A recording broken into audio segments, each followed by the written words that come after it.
Movie के start में हमें एक आरजे लड़की दिखाई जाती है जो रेडियो में रात के वक्त अजीबोगरीब कहानियां सुनाया करती थी और इस लड़की का नाम कैंडी होता है। कैंडी अपने सुनने वालों को सबसे पहले ये कहती है कि अगर आप लोग अकेले में हो और खौफनाक कहानियां सुनते हुए डरते हैं तो प्लीज अपने रेडियो को ऑफ कर दें। वो कहती है कि मेरी कहानियों को सुनकर आप लोग सो नहीं पाएंगे। कैंडी रात के वक्त अपने स्टूडियो में बिल्कुल अकेली थी। वो अपने उन सुनने वालों की तरह ही इन कहानियों को महसूस करना चाहती थी। वो देखती है कि एक जैक नामी लड़के ने उससे लिपस्टिक भेजी है और ये कलर उसे काफी अच्छा भी लगता है। उस लिपस्टिक के साथ उसे एक पर्ची भी मिलती है जिस पर उस लड़के ने उसकी आवाज की तारीफ की थी। वो उस लिपस्टिक को लगाकर अपनी पहली कहानी सुनाना शुरू करती है। वो एक लड़की के बारे में बताती है जो कि सोसाइटी में रहना शुरू करती है जहाँ उसके और उसके हस्बैंड के अलावा कोई भी नहीं रहता था। उस सोसाइटी के सारे घर एक जैसे ही बने हुए थे मगर सब के सब खाली थे। पहले वो लड़की फोटोग्राफी का बिजनेस किया करती थी मगर अब उसका बिजनेस भी खत्म हो जाता है। उसके पास अब कोई नौकरी नहीं थी मगर उसके हस्बैंड के पास अभी भी एक छोटी नौकरी थी लेकिन उस नौकरी में मुश्किल से उन दोनों का गुजारा हो रहा था और इसलिए उन्हें कम पैसों में इस तरह की जगह पर रहना पड़ा। वो लड़की उस माहौल में रहकर ऐसा महसूस करती थी कि वो बिल्कुल अकेली है, उसके आसपास कोई भी नहीं। तभी वो एक दिन जब उठती है तो वो देखती है कि उसके घर के बाहर कुछ लोमड़ियां कचरे से खाना तलाश कर रही हैं। उन्हें देखकर वो बाहर आती है और फिर वो लड़की उन आवारा लोमड़ियों की तस्वीरें लेने लगती है। उसे अब उनके साथ रहना काफी ज्यादा अच्छा लगने लगा था। वो सोचती है कि इन लोमड़ियों की जिंदगी भी कितनी अच्छी है ना ही इन्हें कोई फिक्र है और ना ही ये किसी चीज के बारे में सोचती हैं। वो अब दिन रात उनके साथ रहने लगी थी और उनकी तस्वीरें बनाने लगी। उसे उन लोमड़ियों के साथ रहकर ऐसा लग रहा था जैसे उनके साथ उसका कोई रिश्ता है। उसे जहाँ पर लोमड़ियों के साथ अच्छा लगने लगा था तो वहीं पर उसे अपना हस्बैंड अब अनजान लगने लगा था। रोजाना जैसे ही उसका हस्बैंड काम पर जाता था तो वो अपना सारा दिन उन लोमड़ियों के साथ गुजारती थी। एक दिन रात को उसका हस्बैंड उसके कैमरे को देखता है। वो ये देखकर हैरान था कि जितनी भी तस्वीरें हैं वो सारी लोमड़ियों की हैं और उनको उसने बहुत ही करीब से लिया हुआ है जो दिखने में बहुत ज्यादा डरावनी थी। वो पूछता है कि तुम्हारे कैमरे में इस तरह की तस्वीरें क्यों हैं और तुम क्यों बदलती जा रही हो। ये सुनते ही वो अपने घर से भाग जाती है। ऐसा लग रहा था जैसे वो भी अब एक लोमड़ी बन चुकी है क्योंकि वो उन्हीं की तरह भाग रही थी और अब 4 दिन गुजर चुके थे। उस लड़की का हस्बैंड उसे बहुत ज्यादा ढूंढता है मगर वो उसे कहीं भी नहीं मिलती। वो उसके मिसिंग पोस्टर्स को भी हर जगह लगा देता है मगर इस सोसाइटी में तो कोई रहता ही नहीं था तो उसके मिसिंग पोस्टर्स को देखता कौन। कुछ दिन के बाद फिर से कुछ लोमड़ियां कचरे के ढेर में खाना ढूंढने आती हैं। उन्हें देखकर उस लड़की का हस्बैंड बाहर आता है। वो उन लोमड़ियों को वहाँ से भगाता है मगर एक लोमड़ी वहाँ से कहीं नहीं जाती, वो वहीं खड़ी हुई थी। उस लड़की का हस्बैंड जब उसकी आंखों में रोशनी मारता है तो वो ये देखकर हैरान था कि उस लोमड़ी की आंखें बिल्कुल उसकी बीवी जैसी थीं। कैंडी ये कहानी सुनाने के बाद अपने सुनने वालों से कहती है कि आपको क्या लगा,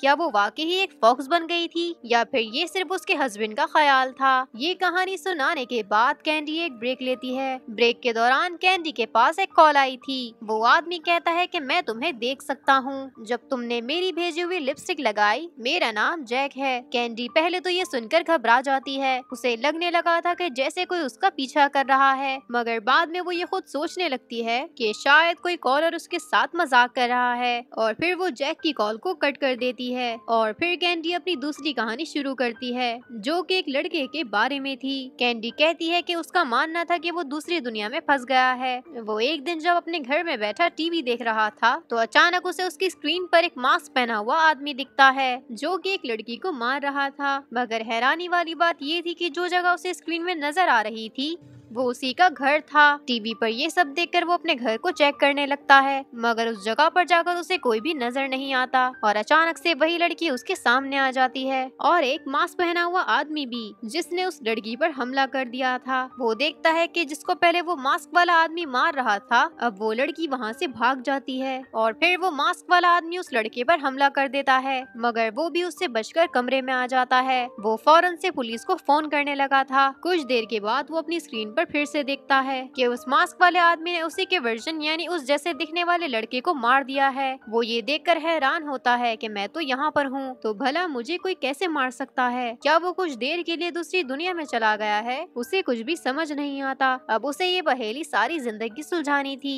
तभी ये कहानी सुनकर कैंडी को फिर से कॉल आती है। एक आदमी कहता है कि क्या पता वो पैरेलल दुनिया में पहुंच गया हो, जो बिल्कुल उसी दुनिया जैसी थी। कैंडी जब ये दूसरी कहानी खत्म करती है तभी उसे दोबारा से जैक नामी आदमी की कॉल आती है, जिसने उसके लिए लिपस्टिक भेजी थी। वो कैंडी को अपनी कहानी सुनाता है। वो कहता है कि एक दिन मैंने बार में बहुत ही खूबसूरत लड़की देखी। मुझे वो लड़की पसंद आ गई, मगर उसने मेरा फायदा उठाया। उसने उस बार की सबसे महंगी शराब मेरे पैसों से पी, जिसके बाद वो मेरा मजाक बनाकर अपने दोस्तों के साथ भाग गई। उसके लिए तो ये सिर्फ एक शराब थी, पर मेरी उसमें 3 महीने की कमाई लग गई। कैंडी कहती है कि अच्छा, उस दिन तुम थे वो। मतलब जैक जिस लड़की के बारे में बात कर रहा था वो और कोई नहीं बल्कि कैंडी थी। वो ये सारी बातें सुनकर उससे माफी मांगती है। जैक कहता है कि नहीं, इतनी आसानी से मैं तुम्हें माफ नहीं कर सकता, अब तो तुम्हें इसकी सजा भुगतनी पड़ेगी। अब जैक की कॉल कट हो जाती है और फिर एक और आदमी की कॉल आती है और वो अपनी कहानी सुनाता है। वो एक हॉस्पिटल की कहानी सुना रहा था, जहाँ पर लोगों का मानना था कि रात होते ही इस हॉस्पिटल में कोई औरत उन्हें दिखाई देती है। अब इस बात को सच साबित करने के लिए एक फिल्म प्रोड्यूसर अपनी एम्प्लॉय के साथ जाता है। वो उसी हॉस्पिटल में एक हॉरर मूवी बनाना चाहता था। वो एम्प्लॉय लड़की प्रोड्यूसर को बताती है कि आज से 100 साल पहले यहाँ पर एक नर्स काम किया करती थी। उसे एक कमरे में बंद कर दिया गया, जहाँ पर वो सिर्फ एक ही बात कहती रही कि मुझे मेरा बच्चा चाहिए। साथ साथ प्रोड्यूसर अपने मोबाइल में सब कुछ रिकॉर्ड कर रहा था, जिसके बाद उस नर्स ने खिड़की के शीशे तोड़कर खुद को मार लिया। वो दोनों ये बातें करते आगे बढ़ रहे थे।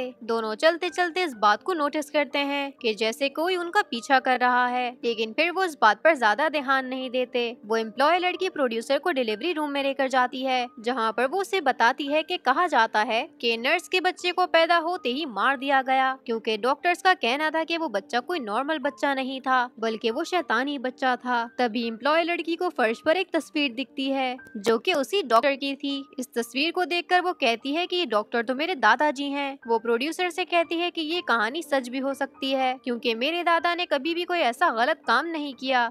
शायद उन्हें वाकई लगता हो कि वो शैतानी बच्चा था। एम्प्लॉय लड़की ये सारी कहानी प्रोड्यूसर को सुना रही थी कि तभी उन्हें बच्चे के रोने की आवाज सुनाई देती है, पर उस कमरे में कोई भी मौजूद नहीं था। वो दोनों ये सुनकर वहाँ से भागने की कोशिश करते हैं, लेकिन सारे दरवाजे बंद हो जाते हैं। तभी एक औरत पीछे से प्रोड्यूसर पर हमला कर देती है। वो एम्प्लॉय लड़की ये सब देखकर डर गई थी कि आखिर यहाँ पर कौन है जो ऐसा कर रहा है। वो डर कर चिल्लाती है कि प्लीज हमें घर जाने दो। कि तभी उसके सामने एक गुड़िया आ जाती है। उस डॉल में से आवाज आ रही थी कि मुझे अपना बच्चा चाहिए। वो एम्प्लॉय लड़की समझ गई थी कि ये उसी नर्स की आत्मा है जो अभी तक इस हॉस्पिटल में भटक रही है, और लोगों का कहना बिल्कुल सच है। वो एम्प्लॉय लड़की यहाँ से डरकर भागने की कोशिश करती है और फिर वो भागकर उसी जगह पर जाने लगती है जहाँ पर उस नर्स को रखा गया था। उस एम्प्लॉय लड़की के पीछे उस नर्स की आत्मा भी आ रही थी, जो बार बार सिर्फ यही कह रही थी कि मुझे मेरा बच्चा वापस दे दो। वो एम्प्लॉय लड़की जिस कमरे में थी वो कमरा अचानक से बंद हो जाता है। कैंडी ये कहानी खत्म होने के बाद कहती है कि आप लोगों को क्या लगता है कि उस नर्स की आत्मा ने उस लड़की के साथ क्या किया होगा। तभी कैंडी के पास जैक की कॉल दोबारा आती है। वो कहता है कि तुम्हारा वक्त अब पूरा हो चुका है, अब तुम सजा के लिए तैयार हो जाओ। कैंडी ये बात सुनकर डर जाती है। वो फौरन से पुलिस को कॉल करती है, लेकिन जैक अब उसके स्टूडियो के अंदर आ चुका था। उसके एक हाथ में शराब की बोतल थी और दूसरे हाथ में कुल्हाड़ी थी।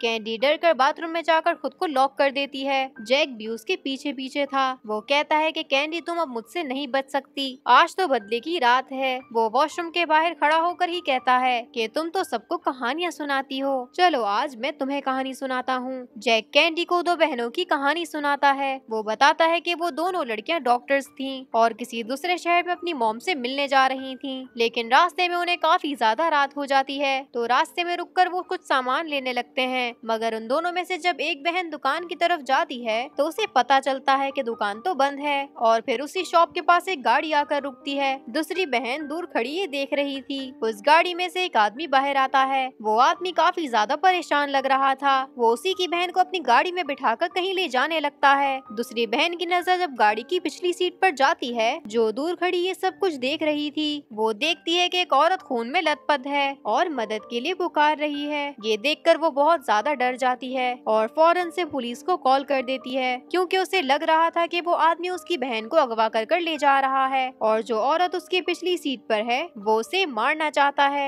वो गाड़ी में उस आदमी का पीछा करती है। उसका सारा ध्यान अपने फोन पर था, इसलिए उसकी गाड़ी उस अनजान आदमी से टकरा जाती है, जिस वजह से उस आदमी की गाड़ी एक दरख्त पर जाकर लगी थी। उस दरख्त की टहनियां उस गाड़ी के आगे के शीशे को तोड़ देती हैं, जिस वजह से उस गाड़ी में मौजूद सभी लोग मर चुके थे। जब वो उस गाड़ी का दरवाजा खोलकर देखती है तो उसकी बहन के हाथ में एक छोटा सा बच्चा था जो कि लगातार रो रहा था। यहाँ पर उसे समझ आ जाती है कि उसने कितनी बड़ी गलती कर दी। वो आदमी कोई किडनैपर नहीं था, बल्कि वो तो अपनी प्रेग्नेंट वाइफ को हॉस्पिटल लेकर जा रहा था। उसने उसकी बहन से मदद मांगी थी क्योंकि वो डॉक्टर थी और उसकी बहन भी अपनी मर्जी से उनके साथ गई थी। फिर जिसके बाद वो आदमी तेजी से हॉस्पिटल की तरफ जाने लगा, मगर उसकी बहन समझी कि वो उन दोनों को किडनैप कर लेकर जा रहा है। उसने गलती से उनका एक्सीडेंट करवा दिया, जिसमें वो सारी फैमिली और साथ ही उसकी बहन भी मर गई। बचा था तो सिर्फ उनका बच्चा। जैक, जो कि ये कहानी बाथरूम के बाहर खड़ा होकर कैंडी को सुना रहा था, वो कहता है कि ये सारी कहानी सच है।